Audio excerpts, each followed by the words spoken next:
کہتے ہیں کہ دیکھیں یہ جو اتنی بڑی بڑی محفلیں ہوتی ہیں نا سب بریانیوں کے چکر ہیں، یہ لنگر کھانے کے لیے آتے ہیں، حلوے مانڈے کے لیے آتے ہیں۔ چلے جی ہم آپ کا یہ الزام قبول کر لیتے ہیں، ہم حلوے کے لیے آتے ہیں، ہم بریانی کے لیے آتے ہیں، ہم کھانے پینے کے چکر میں آتے ہیں،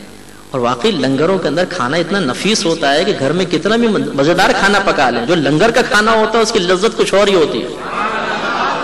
چلیے ہم اسی لیے آتے ہیں۔ اب چلیے بخاری شریف چلتے ہیں، مسلم شریف کے اندر چلتے ہیں اور دیکھتے ہیں کہ ہمارے نبی کریم نے اس بریانی کھانے والے کے بارے میں کیا فرمایا۔ نبی کریم صلی اللہ علیہ وسلم ارشاد فرماتے ہیں کہ چند اللہ کے فرشتے ایسے ہیں جو پوری دنیا میں سیر کرتے رہتے ہیں اور وہ ایسی محافل تلاش کرتے ہیں جہاں پر اللہ تبارک و تعالیٰ کا کوئی ذکر ہو رہا ہے۔ نبی کریم صلی اللہ علیہ وسلم فرماتے ہیں کہ وہ فرشتے اس محفل کو گھیر لیتے ہیں اور اسے اپنے پروں سے ڈھانپ لیتے ہیں، حتیٰ کہ زمین سے آسمان تک فرشتے ہی فرشتے ہو جاتے ہیں۔ اور مخبر صادق کے اس قول کے مطابق میرا ایمان یہ ہے کہ اس وقت الحمدللہ زمین سے آسمان تک اس محفل کو فرشتوں نے گھیرا ہوا ہے۔ سرکار فرماتے ہیں جب محفل ختم ہو جاتی ہے تو وہ فرشتے اللہ کی بارگاہ میں جاتے ہیں، اللہ تعالیٰ ان سے دریافت فرماتا ہے من این جئتم، اے فرشتوں تم کہاں سے آ رہے ہو؟ فرشتے دائر ادب میں رہ کے عرض کرتے ہیں یا رب کریم جئنا من عند عبادک، ہم تیرے بندوں کے پاس سے آ رہے ہیں۔ پھر تفصیل بتاتے ہیں یسبحونک، اے اللہ وہ تیری پاکی بیان کر رہے تھے، ویکبرونک تیری بڑائی ذکر کر رہے تھے، ویحمدونک تیری حمد بیان کر رہے تھے،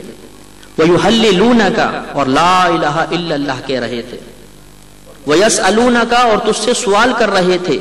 وَيَسْتَجِيرُونَكَ اور تجھ سے پناہ مانگ رہے تھے۔ اب اللہ تعالیٰ سب جانتا ہے، نبی کریم نے فرمایا ہوا عالم، اللہ تعالیٰ سب جانتا ہے، لیکن پھر بھی اللہ تعالیٰ دریافت فرماتا ہے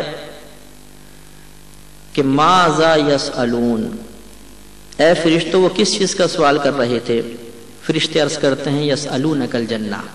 اے اللہ وہ تجھ سے جنت مانگ رہے تھے۔ پھر اللہ تعالیٰ دریافت فرماتا ہے مما یستجیرون، وہ کس چیز سے پناہ طلب کر رہے تھے؟ تو فرشتے عرض کرتے ہیں یا ربی یستجیرون من النار، وہ آگ سے پناہ طلب کر رہے تھے۔ ہمارے نبی کریم صلی اللہ علیہ وسلم مخبر صادق ارشاد فرماتے ہیں کہ یہ سن کر اللہ کی رحمت جوش میں آتی ہے اور اللہ تعالیٰ ارشاد فرماتا ہے اشہدو انی غفرت لہم، اے فرشتو گواہ ہو جاؤ کہ میں نے ان سب کی بخشش فرما دی۔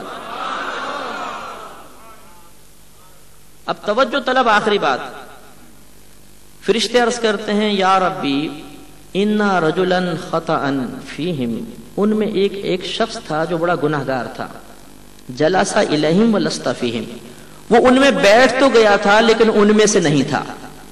شارحین نے بیان فرمایا کہ وہ شخص اصل میں ذکر کرنے نہیں آیا تھا بلکہ اپنے کسی اور مقصد سے آیا تھا، لیکن ان کے ساتھ آ کر بیٹھ گیا تھا۔